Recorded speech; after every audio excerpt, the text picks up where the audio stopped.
بسم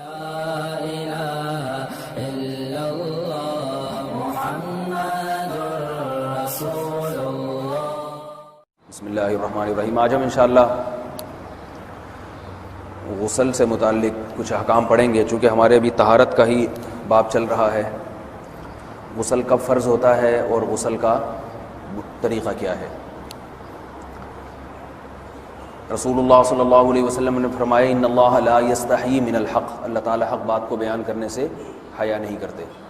تو غسل کے جو مسائل ہیں ان میں بھی بعض دفعہ کچھ ایسی باتیں آتی ہیں جو بظاہر حیا کے خلاف ہیں، لیکن علم کی ایک بات ہے، سیکھنے اور سکھانے میں حیا اگر کریں گے تو پھر ظاہر ہے ساری زندگی جاہل ہی رہے گا انسان. اور غسل کے مسائل سیکھنا اس لیے ضروری ہے کہ غسل جب فرض ہوتا ہے تو جب تک مکمل غسل نہ ہو آپ کی نماز ادا نہیں ہوتی. رسول اللہ صلی اللہ علیہ وسلم نے فرمایا الماء من الماء، حدیث ہے کہ غسل فرض ہوتا ہے خواہش نفس کے ساتھ جسم سے منی خارج ہونے سے. مرد پہ غسل کب فرض ہوگا؟ جب اس کے جسم سے شہوت کے ساتھ منی خارج ہو. منی بالکل سفید رنگ کی چیز ہے. ایک ہوتی ہے مزی، شہوت پیدا ہونے سے اگر کسی کے مرد یا عورت کے صرف رطوبت خارج ہونا شروع ہو گئی اس سے غسل فرض نہیں ہوتا. جب تک مکمل شہوت پوری نہیں ہو جاتی اور مادہ منویہ خارج نہیں ہو جاتا، چاہے احتلام کی صورت میں ہو یا کسی بھی طرح سے ہو. مردوں کے ساتھ چونکہ یہ بہت زیادہ ہوتا ہے نائٹ فال کی صورت میں، مردوں پر غسل کی یہ صورت بہت زیادہ فرض ہوتی ہے. جیسے ہی بلوغت ہوتی ہے تو احتلام شروع ہو جاتا ہے. ہفتے میں 1 دفعہ 2 دفعہ 3 دفعہ، بعض نوجوانوں کو روزانہ بھی 2 دفعہ ہوتا ہے. جبکہ خواتین میں یہ والے غسل کی صورت بہت ہی کم ہوتی ہے کہ ان کو نائٹ فال ہو یا اس طرح سے غسل فرض ہو. ہزاروں میں کسی ایک عورت کے ساتھ ایسا ہوتا ہے. ایک صورت تو یہ ہے غسل فرض ہونے کی. دوسری صورت کیا ہے کہ جب انسان اپنی زوجہ کے ساتھ ملاپ کرے اور انٹرکورس ہو جائے، چاہے اس صورت میں ڈسچارج دونوں میں سے کوئی ہو یا نہ ہو، لیکن دونوں پہ غسل فرض ہو جائے گا، مرد پہ بھی اور عورت پہ بھی. یہ تو مردوں کے غسل کے فرض ہونے کا. مردوں کے غسل میں ایک چیز یہ بھی ہے کہ اگر آپ نے رات کو نیند کی اور صبح آپ اٹھے اور آپ نے کپڑوں پہ نشان دیکھا، اب آپ کو یہ پتہ نہیں چل رہا کہ یہ منی کا نشان ہے یا مزی کا ہے، تو بھی آپ پر غسل کرنا فرض ہے. یہی سمجھا جائے گا کہ یہ آپ خواب میں ڈسچارج ہوئے ہیں. عورت پر جو غسل فرض ہوتا ہے ایک اور صورت میں ہوتا ہے کہ جب خواتین کو ایام آنا بند ہو جاتے ہیں، حیض یا نفاس سے جب پاک ہو جائیں تو بھی ان پہ غسل فرض ہے. یہ تو غسل کی فرضیت سے متعلق احکام تھے. کچھ چیزیں ایسی ہیں جن میں غسل سنت ہے، فرض نہیں ہے. جمعہ کے دن غسل کرنا رسول اللہ صلی اللہ علیہ وسلم نے بہت زیادہ تاکید کی ہے. سنت کی 2 قسمیں ہیں، سنت مؤکدہ اور سنت غیر مؤکدہ. مؤکدہ وہ ہوتی ہیں کہ جن کو چھوڑنے کا اگر کوئی معمول بنا لے تو گناہ کا خطرہ ہے اور ایسا شخص قابل ملامت ہے، اسے شریعت ملامت کرتی ہے، برا بھلا کہتی ہے. تو غسل سنت مؤکدہ ہے، ہفتے میں 1 مرتبہ، چاہے جمعے کے دن ہو یا کسی بھی دن ہو. جو مسلمان ہفتے میں 1 دفعہ بھی نہیں نہاتا، وہ کتنا ہی نیٹ کلین ہو، مگر شریعت کی نظر میں وہ قابل ملامت ہے. اسے تانے دینے چاہیے کہ شرم نہیں آتی ہو مسلمان مگر رہتے ہو بھنگیوں اور چماروں کی طرح. ملامت تو اسی کو کہتے ہیں نا. اس کی دلیل رسول اللہ صلی اللہ علیہ وسلم نے فرمایا، صحیح حدیث ہے، حق علی کل مسلم ان یغتسل کل اسبوع مرۃ، کہ ہر مسلمان پر لازم ہے کہ وہ ہفتے میں کم از کم 1 مرتبہ غسل کرے. ہر مسلمان پر لازم ہے، چاہے اس پہ غسل فرض نہ بھی ہو. اور کس دن بہتر ہے؟ جمعہ کے دن. نبی صلی اللہ علیہ وسلم نے حکم دیا ہے کہ جمعے کے دن غسل کیا جائے. امام احمد ابن حنبل کا مذہب یہ ہے کہ جمعے کے دن غسل کرنا واجب ہے، صرف سنت نہیں ہے بلکہ واجب ہے. لیکن جمہور کا مذہب یہ ہے کہ سنت عمل ہے. غیر مسلم جب اسلام قبول کرتا ہے تو اس وقت بھی اس کے لیے غسل کرنا سنت ہے. جب ہم مردے کو نہلاتے ہیں تو جو مردے کو نہلائے اس کے لیے بھی خود غسل کرنا افضل ہے، سنت عمل ہے. عید کے دن غسل کرنا سنت عمل ہے. تو یہ وہ تمام مواقع ہیں جن میں غسل کرنا رسول اللہ صلی اللہ علیہ وسلم کی سنت ہے. غسل کا طریقہ کیا ہے؟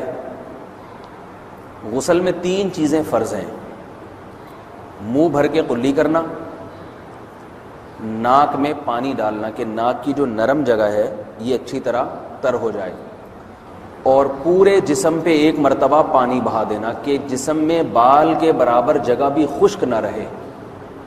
یہ تو ہے فرض، یعنی یہ کام کسی نے کسی بھی طرح سے کر لیا تو غسل ادا ہو جائے گا، چاہے اس کی نیت غسل کی تھی یا نہیں تھی۔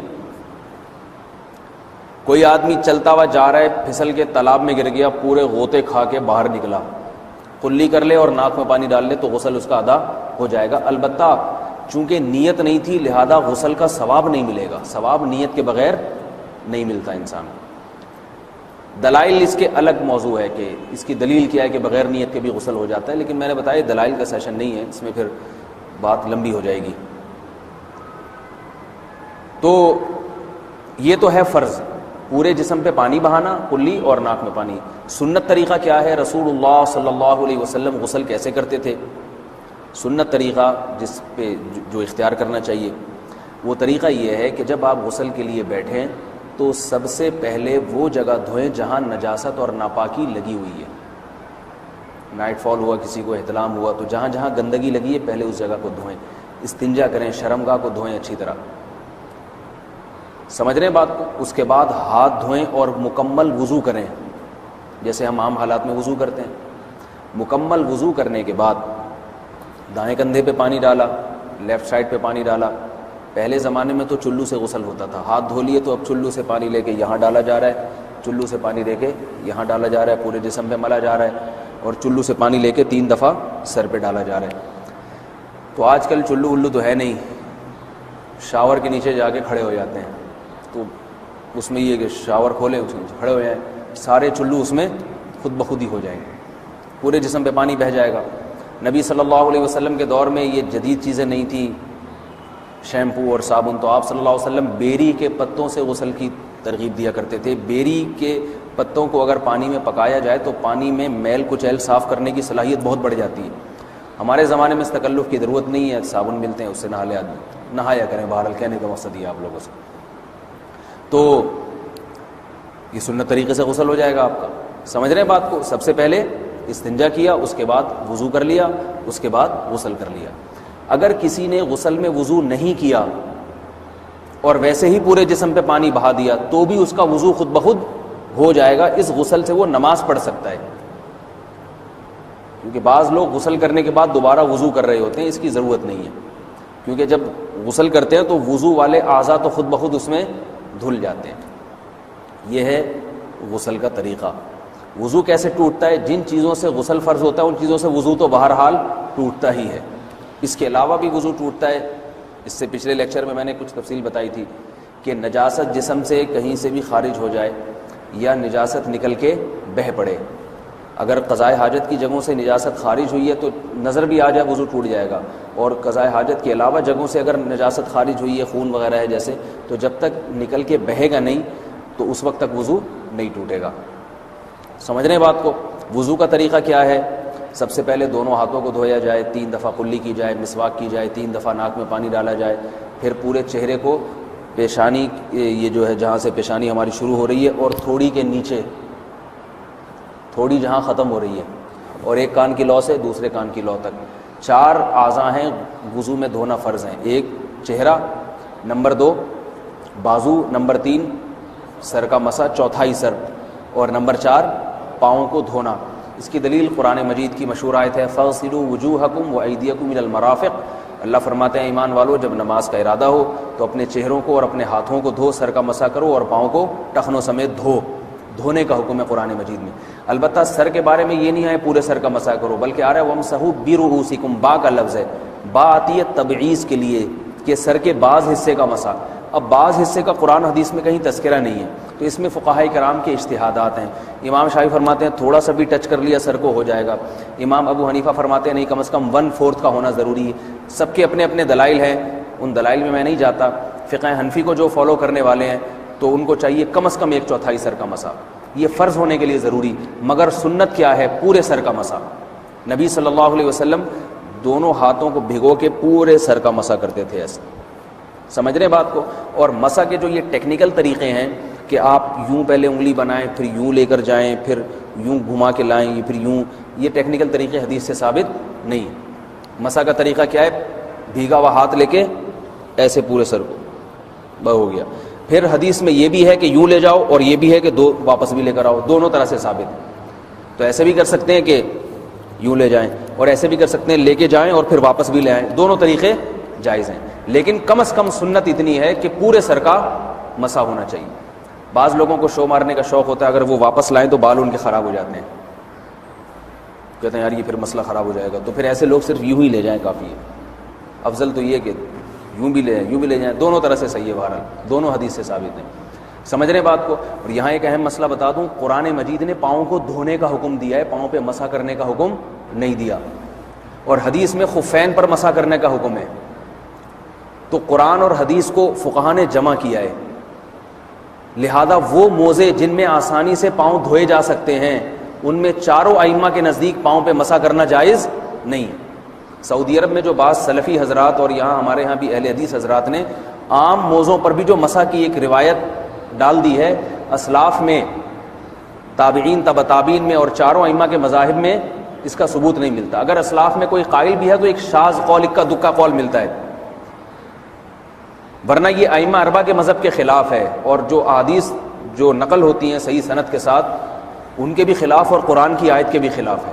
اس لیے کسی نے عام ساکس پہ اگر مسح کر لیا، جو عام طور پہ آفس پہن کے جاتے ہیں لوگ، اس میں تو پاؤں، آپ اگر ساکس کو پانی کے نیچے رکھیں پورا پاؤں دھل جائے گا آرام سے، تو وہاں کیا ہو رہا ہے کہ قرآن مجید کے حکم کی مخالفت لازم آ رہی ہے، آپ پاؤں دھو نہیں رہے۔ تو اس لیے ہم یہ سمجھتے ہیں کہ اس صورت میں نماز ادا نہیں ہوگی۔ سعودی عرب میں بعض سلفی حضرات نماز پڑھاتے ہیں، وہ ایسے ہی کرتے ہیں کہ عام ساکس پہ مسح کر کے نماز پڑھا لیتے ہیں، تو فتویٰ اسی پر ہے کہ ان کی اگر کسی کو یقین ہے کہ اس نے عام ساکس پہ مسح کر کے نماز پڑھائی ہے تو اس کے پیچھے نماز ادا نہیں ہوگی، کیونکہ قرآن کے مطابق اس کا وضو ہوا ہی نہیں ہے۔ صدیوں تک کوئی بھی اس قول کا قائل نہیں رہا ہے کہ عام ساکس پہ بھی مسح ہو جاتا ہے۔ یہ ابن تیمیہ رحمہ اللہ تعالیٰ 7ویں صدی میں اس کے قائل تھے، اور تابعین میں اکا دکا قول ملتے ہیں اس کے، لیکن شاذ قول ہیں، مرجوح قول ہیں جن پر امت نے فتویٰ نہیں دیا، اور اب سعودی عرب میں بعض سلفی حضرات اس کے قائل ہیں۔ ہمارے ہاں اہل حدیث حضرات بھی چونکہ اکثر سعودی عرب کے سلفی حضرات ہی کو فالو کرتے ہیں، تو انہوں نے بھی وہیں سے یہ فتویٰ لیا ہے۔ لیکن ائمہ اربعہ کے مذہب میں اور دلائل کے لحاظ سے دیکھا جائے تو یہ مذہب کمزور ہے۔ قرآن نے پاؤں کو دھونے کا حکم دیا، آپ دھوئیں گے پاؤں جب تک دھونا ممکن ہے۔ چمڑے کے موزے ہیں ان کو دھونا ممکن نہیں ہے اتارے بغیر، لہذا ان موزوں کے اوپر مسح ہو جائے گا، تو اس سے قرآن پر بھی عمل ہو جائے گا اور حدیث پر بھی عمل ہو جائے گا۔ اس لیے ائمہ اربعہ نے جو قرآن و حدیث کو سمجھ کے جو فیصلہ کیا ہے اس پہ چلنا ہمارے لیے زیادہ مفید ہے بنسبت آج کل کے جو علماء ہیں ان کی اپنی ذاتی آراء پر۔ اس لیے یہ بھی ایک وضو سے متعلق اہم مسئلہ تھا، سمجھ رہے ہیں؟ باقی تو ماشاءاللہ وضو کرنا سب کو آتا ہی ہے۔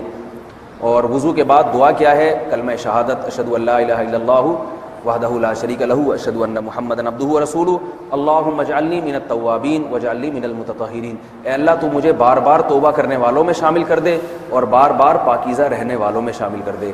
توبہ اس لیے کہ میں نے ظاہری طہارت تو حاصل کر لی، مجھے روحانی طہارت بھی عطا کر دے۔ اگر میں نے گناہ کیے ہوں تو مجھے ان سے بھی توبہ کی توفیق عطا فرما لے، تاکہ اس لحاظ سے بھی میرا وضو ہو جائے، اس لحاظ سے بھی میں پاک ہو جاؤں۔ سبحانک اللہم و بحمدک، نشہد ان لا الہ الا انت، نستغفرک و نتوب الیک۔